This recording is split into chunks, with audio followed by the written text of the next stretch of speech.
नमस्कार। इस वीडियो में हम जानेंगे आर्बिट्राज फंड्स क्या होते हैं, किस तरह के इन्वेस्टर्स को यहाँ पे अपना इन्वेस्टमेंट करना चाहिए, आर्बिट्राज फंड से हम किस तरह का रिटर्न एक्सपेक्ट कर सकते हैं और साथ ही मैं आपको कुछ टॉप आर्बिट्राज फंड्स के बारे में भी बताऊंगा। आर्बिट्राज फंड्स क्या होते हैं? तो आर्बिट्राज फंड को समझने के लिए पहले हमें आर्बिट्राज को समझना होगा। इसे कुछ एग्जांपल से समझ लेते हैं, आसानी से आपको समझ में आ जाएगा। तो सपोज़ कोई किराना दुकान है, तो वहाँ पे सोप बेचते हैं तो वो क्या करेंगे कि होलसेल मार्केट में जाएंगे, वहाँ पे काफ़ी ज़्यादा क्वांटिटी में सोप खरीदेंगे।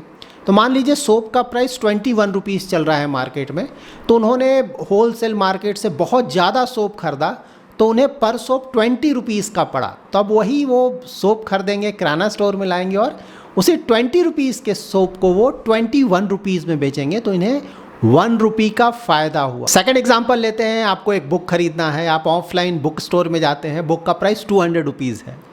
आप ऑनलाइन उसी बुक का प्राइस चेक करते हैं तो यहाँ पे आपको 190 रुपीज़ में मिल रहा है। तो यहाँ पे आप ऑनलाइन ऑर्डर करते हैं तो यहाँ पे आपको 10 रुपीज़ का फ़ायदा होता है। थर्ड एग्जांपल, अगर आप स्टॉक्स में इन्वेस्टमेंट करते हैं डायरेक्ट इक्विटी में, तो जब भी आप खरीदने या बेचते होंगे उन स्टॉक्स को, तो आपको NSE और BSE दोनों के प्राइस में, उस पर्टिकुलर स्टॉक के प्राइस में थोड़ा डिफरेंस दिखता होगा ना, 5 पैसे 10 पैसे, कभी कभी 15-20 पैसे, और स्मॉल कैप में जाएंगे तो कभी कभी वहाँ पे 40-50 पैसे का भी कभी कभी डिफरेंस आपको देखने को मिलेगा।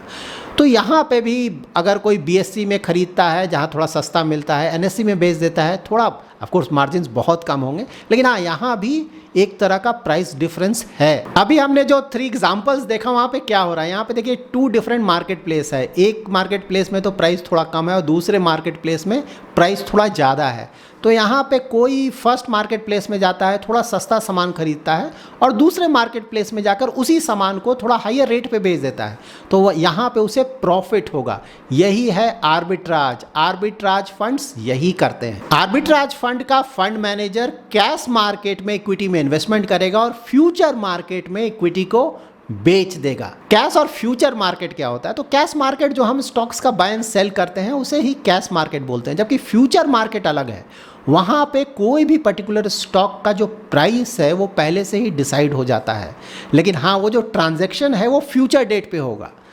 इसे एक एग्जांपल से समझ लेते हैं। लाइक अगर कोई स्टॉक का कीमत 100 रुपीज़ का है और फ्यूचर मार्केट में उसी स्टॉक का प्राइस मान लीजिए 101 रुपीज़ का है, तो फंड मैनेजर इमीडिएटली स्टॉक को कैश मार्केट में खरीदेगा और फ्यूचर मार्केट में उसे बेच देगा। तो खरीद रहा है 100 रुपीज़ में, जबकि बेच रहा है 101 रुपीज़ में, तो यहाँ पे इमीडिएटली उसे 1 रुपी का प्रॉफिट हो रहा है। लेकिन हाँ यहाँ पे ध्यान में ये रखना है कि जो कैश का ट्रांजेक्शन है वो तुरंत हो जाता है, जबकि जो फ्यूचर का ट्रांजैक्शन है वहाँ प्राइस तो आपको पहले से पता है कि इस प्राइस पे ट्रांजैक्शन होगा, लेकिन वो ट्रांजैक्शन होता है फ्यूचर में। आर्बिट्राज फंड मैनेजर्स का काम क्या है? तो उन्हें कैश मार्केट और फ्यूचर मार्केट में जो डिफरेंट स्टॉक्स हैं उनके प्राइस का ध्यान रखना है। उन्हें जब भी लगेगा कि कोई पर्टिकुलर स्टॉक कैश मार्केट में उसका प्राइस थोड़ा कम है और फ्यूचर मार्केट में प्राइस थोड़ा ज़्यादा मिल रहा है, तो इमीडिएटली वो कैश मार्केट में उस स्टॉक को खरीदेंगे और फ्यूचर मार्केट में बेच देंगे। सारा ट्रांजैक्शन इमीडिएटली होना चाहिए, क्योंकि आपको पता है स्टॉक मार्केट है, अगर आप डिले करेंगे तो प्राइसेस तुरंत चेंज हो जाएंगे। और साथ ही क्वांटिटी भी सेम होना चाहिए। लाइक 100 स्टॉक्स हमने कैश मार्केट में खरीदा कोई पर्टिकुलर स्टॉक, तो 100 स्टॉक ही हम फ्यूचर मार्केट में बेचेंगे भी, तो क्वांटिटी तो सेम होगा, लेकिन हाँ जो अमाउंट है थोड़ा सा वहाँ पे डिफरेंस आएगा। वो इसलिए आएगा क्योंकि कैश मार्केट में प्राइस थोड़ा कम है, तो यहाँ पे अमाउंट थोड़ा कम होगा, और फ्यूचर मार्केट में प्राइस थोड़ा ज़्यादा है, तो वहाँ पे ओवरऑल जो अमाउंट है वो थोड़ा ज़्यादा होगा, और ये जो डिफरेंस है वही हमारा प्रॉफिट होगा। अभी तक तो आप समझ गए होंगे कि आर्बिट्राज फंड्स में बाय एंड सेल स्टॉक्स का बहुत ज़्यादा होता है, इसीलिए यहाँ पे पोर्टफोलियो टर्नओवर रेशियो अगर आप चेक करेंगे इन फंड्स का तो बहुत ज़्यादा देखने को मिलेगा। 1500-2000% तक यहाँ पे पोर्टफोलियो टर्नओवर होता है। किसी भी आर्बिट्राज फंड में इन्वेस्टमेंट करने से पहले आप ये 4 पॉइंट्स हमेशा ध्यान में रखें। नंबर 1, यहाँ पे रिस्क ऑलमोस्ट निग्लिजिबल होता है, बहुत कम रिस्क, इसीलिए आर्बिट्राज फंड्स में जनरली आपको निगेटिव रिटर्न देखने को नहीं मिले। आर्बिट्राज फंड्स में निग्लिजिबल रिस्क इसलिए होता है क्योंकि यहाँ पे प्राइस आपको पहले से पता है, आप किस प्राइस पे खरीदने जा रहे हो और किस प्राइस पे बेचने जा रहे हो, तो यहाँ पे दोनों ट्रांजेक्शन्स इमीडिएटली हो रहे हैं। तो अगर किसी ट्रांजेक्शन में आपको लॉस हो सकता है, तो ऑफकोर्स आप वो ट्रांजेक्शन नहीं करोगे, आप सिर्फ वैसे ट्रांजेक्शन्स करोगे जहाँ की आपको प्रॉफिट हो। नंबर सेकंड, ये जो आर्बिट्राज फंड्स हैं ये शॉर्ट टर्म के इंस्ट्रूमेंट हैं। तो किसी का अगर investment horizon 3 months to 6 months के आसपास है तो यहाँ पे ये सुटेबल प्रोडक्ट होगा। तो यहाँ पे ये जो आर्बिट्राज फंड्स हैं इनका कंपटीशन क्या है? तो कंपटीशन होगा liquid funds, ultra short term fund या फिर शॉर्ट टर्म के एफडीज। वहाँ पे आप रिटर्न कंपेयर कर सकते हैं कि किसका रिटर्न ज़्यादा है, और जहाँ आपको लगता है कि ज़्यादा रिटर्न मुझे मिल सकता है वो इन्वेस्टमेंट के लिए आप सेलेक्ट कर सकते हैं। नंबर थर्ड है कि जब भी इक्विटी मार्केट बहुत ज़्यादा वोलाटाइल होगा उसका मतलब क्या है कि प्राइसेस में ज़्यादा डिफरेंस देखने को मिलेंगे। वहाँ पे आर्बिट्राज फंड्स का रिटर्न रिलेटिवली आपको ज़्यादा देखने को मिलेगा। अगर मार्केट फ्लैट है तो वहाँ पे आर्बिट्राज फंड्स में रिटर्न्स बहुत कम आएंगे। जैसे अभी का इक्विटी मार्केट आप देखिए बहुत वोलाटाइल है ना, अप डाउन बहुत हो रहा है। तो यहाँ पे आर्बिट्राज फंड का अगर आप रिटर्न देखेंगे तो आपको रिटर्न बहुत ज़्यादा लगेगा। अगेन मैं रिपीट कर रहा हूँ, आर्बिट्राज फंड का कॉम्पिटिशन किसके साथ है? Liquid fund, ultra short term debt fund या फिर शॉर्ट टर्म एफडी। तो जब भी आप यहाँ पे रिटर्न्स कंपेयर करें तो आपको उनके साथ ही रिटर्न कंपेयर करना होगा। नंबर फोर्थ है टैक्सेशन। तो देखिए यहाँ पे रिटर्न्स ऑफ कोर्स आप कंपेयर करेंगे तो, लेकिन जो फाइनली रिटर्न हमारे हाथ में आता है वो आता है पोस्ट टैक्स रिटर्न, क्योंकि जो भी रिटर्न है उस पर हमें टैक्स देना होता है। तो यहाँ पे आपको टैक्सेशन को भी ध्यान में रखना होगा, और टैक्सेशन के हिसाब से आर्बिट्राज फंड्स में बहुत बड़ा एडवांटेज है। क्योंकि अगर आप एफडी देखें या फिर डेट म्यूचुअल फंड्स को देखें, लाइक लिक्विड फंड या फिर ultra short term debt fund, सभी जगह एफडी का टैक्सेशन है। लाइक आप जिस भी टैक्स ब्रैकेट में हैं उसके अनुसार आपको टैक्स पे करना होगा, 10%, 20%, 30% उसके अनुसार। जबकि आर्बिट्राज फंड्स में इक्विटी टैक्सेशन लगता है। अगर 1 साल से पहले बेचते हैं तो जो भी प्रॉफिट है उस पर 15% का टैक्स देना होगा, और 1 साल के बाद अगर आप बेचते हैं तो जो भी प्रॉफिट होगा कैपिटल गेन्स उस पर आपको 10% का टैक्स देना होगा। तो जब भी आपको शॉर्ट टर्म के लिए अपना पैसा पार्क करना हो तो वहाँ पे आप देखें कि लिक्विड फंड या फिर अल्ट्रा शॉर्ट टर्म या फिर शॉर्ट टर्म एफडी में आपको किस तरह का रिटर्न मिल रहा है, और आर्बिट्राज फंड में किस तरह का रिटर्न मिल रहा है। अगेन मैं रिपीट कर दूं कि आर्बिट्राज फंड में उसी समय आपको ज़्यादा रिटर्न मिलेगा जब मार्केट बहुत ज़्यादा वोलाटाइल हो, ऐसे आपको ज़्यादा रिटर्न नहीं मिलेगा।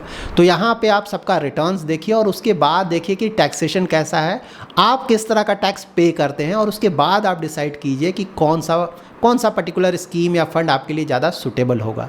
तो यहाँ पे देखिए अगर आप 10% टैक्स ब्रैकेट में आते हैं और आर्बिट्राज फंड और दूसरे फंड्स का अगर जो रिटर्न्स है वो लगभग बराबर है, तब तो आर्बिट्राज फंड में इन्वेस्ट करने का मतलब नहीं बनता है। तो आपके लिए ना लिक्विड फंड या फिर अल्ट्रा शॉर्ट टर्म ज़्यादा सूटेबल हो सकता है, क्योंकि पोस्ट टैक्स रिटर्न आपको ज़्यादा मिलेगा। लेकिन मान लीजिए कोई 30% टैक्स ब्रैकेट में आता है तो वहाँ पे तो टैक्स लायबिलिटी बहुत ज़्यादा होगा अगर आप डेट फंड में इन्वेस्ट करते हैं। अगर रिटर्न लगभग बराबर है तब उस केस में मैं बता रहा हूँ।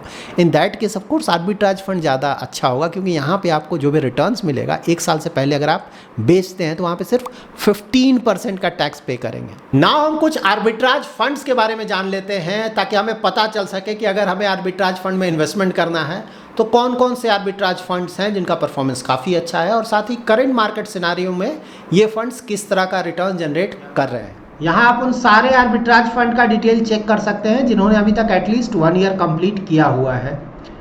तो यहाँ पे देखिए आप इनका रिटर्न चेक कर सकते हैं 1 ईयर, 3 ईयर, 5 ईयर, 10 ईयर, और साथ ही बेंचमार्क का रिटर्न चेक कर सकते हैं। और यहाँ पे AUM है, एसेट अंडर मैनेजमेंट। तो यहाँ पे देखिए मैंने रेड कलर से हाईलाइट किया हुआ है ना AUM, जो बहुत छोटा है। और जनरली यहाँ पे आप देखेंगे ना ऑलमोस्ट सारे फंड्स में जहाँ भी AUM छोटा है वहाँ रिटर्न भी थोड़ा कम आ रहा है।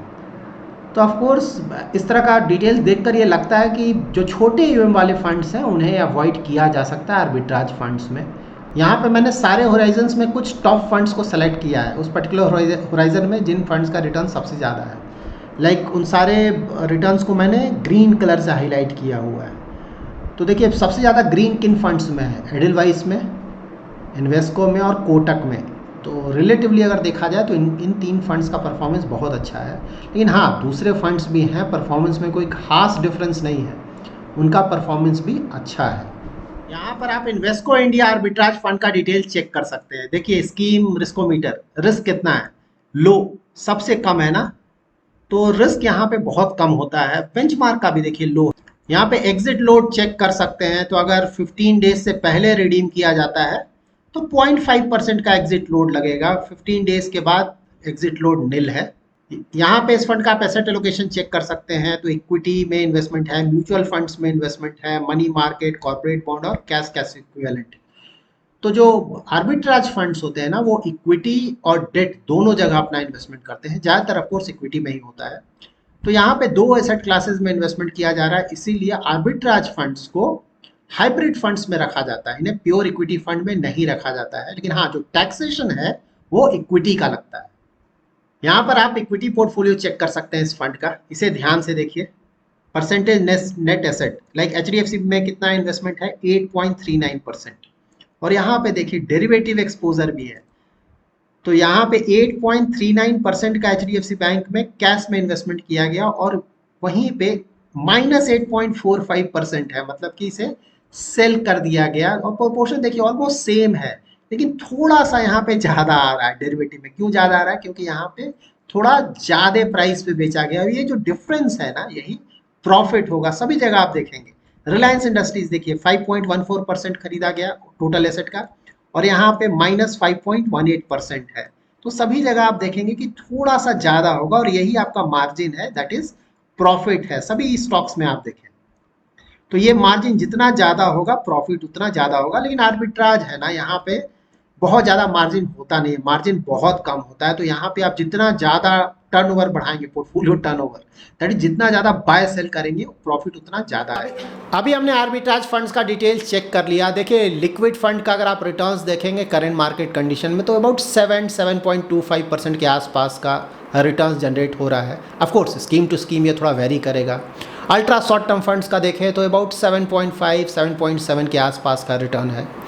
तो रिलेटिवली अगर आप देखें तो आर्बिट्राज फंड्स का परफॉर्मेंस बहुत अच्छा है। यहाँ पे तो आपको 8% से भी ज़्यादा का रिटर्न आया लास्ट 1 ईयर में।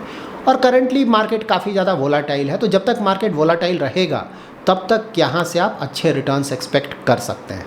और साथ ही आर्बिट्राज फंड के साथ सबसे बड़ा बेनिफिट क्या है, इसका टैक्सेशन, इक्विटी टैक्सेशन। तो जब भी आप शॉर्ट टर्म के लिए अपना पैसा पार्क करना चाहते हैं तो वहाँ पे रिटर्न्स चेक करें, और साथ ही पोस्ट टैक्स रिटर्न्स चेक करें। जहाँ भी आपको पोस्ट टैक्स रिटर्न लगता है कि ज़्यादा मिल सकता है, वो ऑप्शन आप सेलेक्ट कर सकते हैं। So that's it in this video. अगर आपका कोई इन्वेस्टमेंट रिलेटेड क्वेरी है तो एवरी सैटरडे शाम को मैं 8 PM to 9 PM यूट्यूब पे लाइव आता हूँ, वहाँ पे आप अपना इन्वेस्टमेंट रिलेटेड क्वेरी पूछ सकते हैं। Thanks lot for watching.